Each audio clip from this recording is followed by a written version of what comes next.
ശരീരത്തിലെ കൊഴുപ്പ് അലിയിച്ച് കളയുന്ന ഒരു മിറാക്കിൾ ഡ്രിങ്കിൻ്റെ റെസിപ്പി നോക്കിയാലോ? നമുക്ക് കുടിക്കാൻ ആവശ്യമായ വെള്ളം ഒരു പാത്രത്തിലേക്ക് എടുത്ത് തിളപ്പിക്കാൻ വെക്കാം കേട്ടോ. അതിലേക്ക് ചെറിയ ജീരകം ഒരു 2 നുള്ളിടാവേ. ഇതൊന്ന് ചൂടായി വരുന്ന സമയത്ത് നമുക്കിതിലേക്ക് ഇഞ്ചി ചേർക്കാം. ഒരു ചെറിയ കഷ്ണം ഇഞ്ചി മതി. ഞാൻ പക്ഷേ എൻ്റെ വളരെ ചെറുതായതുകൊണ്ട് ഒരു 3 കഷ്ണം എടുക്കുന്നുണ്ട്. പക്ഷെ ഞാനിതിൽ ചതച്ചിട്ട് 2 കഷ്ണം മാത്രമേ ഇടുന്നുള്ളേ. ഇത് നന്നായിട്ടൊന്ന് തിളയ്ക്കാൻ വേണ്ടി വെയിറ്റ് ചെയ്യാം കേട്ടോ. പിന്നെ നമുക്കിതിലേക്ക് ആവശ്യമായിട്ടുള്ളൊരു കാര്യം നാരങ്ങയാണ്. ഒരു നാരങ്ങയുടെ പകുതി എടുത്താൽ മതി. ഞാനത് തിളയ്ക്കുന്ന വെള്ളത്തിലേക്ക് ഡയറക്റ്റ് ചേർക്കുന്നില്ല. ഞാൻ കുടിക്കുന്ന ഗ്ലാസ്സിലേക്കാട്ടോ ഈ നാരങ്ങ നീര് ചേർക്കാൻ പോകുന്നത്. ഈ വെള്ളം നന്നായിട്ടൊന്ന് തിളയ്ക്കുമ്പോഴേക്കും നമുക്ക് ഫ്ലെയിം ഓഫ് ചെയ്യാം കേട്ടോ. എന്നിട്ട് നമ്മൾ കുടിക്കാൻ എടുക്കുന്ന ഗ്ലാസ്സിലേക്ക് 1 ടീസ്പൂൺ ചിയാ സീഡ്സ് ഇടാവേ.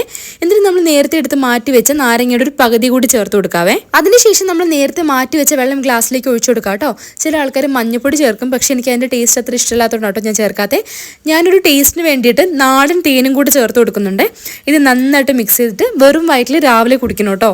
നമ്മുടെ ശരീരത്തിലെ അനാവശ്യമായ കൊഴുപ്പുകളൊക്കെ അലിയിച്ച് കളയാൻ പറ്റുന്ന ഒരു മിറാക്കിൾ ഡ്രിങ്ക് ആട്ടോ ഇത്. അപ്പോൾ നിങ്ങൾക്ക് ഈ വീഡിയോ ഇഷ്ടമായിട്ടുണ്ടെങ്കിൽ, അതേപോലെ തന്നെ നിങ്ങൾ എന്നെ പോലെ വെയിറ്റ് ലോസ് ചെയ്യുന്ന ആൾക്കാരാണെങ്കിൽ ഫോളോ ചെയ്യാം കേട്ടോ. അപ്പോൾ ഇതിലേക്ക് അത്രയേ ഉള്ളൂ. Bye and take care.